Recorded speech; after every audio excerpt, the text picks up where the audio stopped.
বাচ্চাদেরকে যদি আগে বলি যে এই ঘুড়িটার নাম কি, সে বলতে পারবে না, এবং তারা ওই ছাদে উঠে ডিজে করে, লাইটিং করে, আমাদের পুরান ঢাকা যে মূলত যে ঐতিহ্যটা সেটাকে আমরা হারিয়ে ফেলছি। এবার আসেন আমাদের এই প্রাণের কিভাবে হলো। আজকে হচ্ছে গিয়ে চৈত্র সংক্রান্তি, মানে আমাদের মানে পৌষ সংক্রান্তি, মকর সংক্রান্তি বলা হয়। সাধারণত পৌষ মাসের শেষ দিনটাকে আমরা পৌষ সংক্রান্তি বলি, অর্থাৎ আজকে পৌষের শেষ এবং আগামী দিনটা আসবে সেটা হচ্ছে মাঘ মাসের প্রথম দিন, অর্থাৎ পয়লা মাঘ।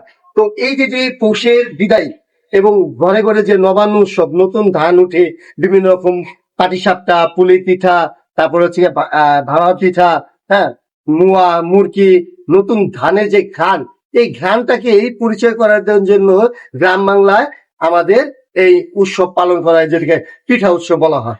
তো পুরান ঢাকাবাসী এই পিঠা উৎসব পালন করে থাকেন পৌষ মাসের শেষ দিন, এটাকে মকর সংক্রান্তি বা পৌষ সংক্রান্তি বলে।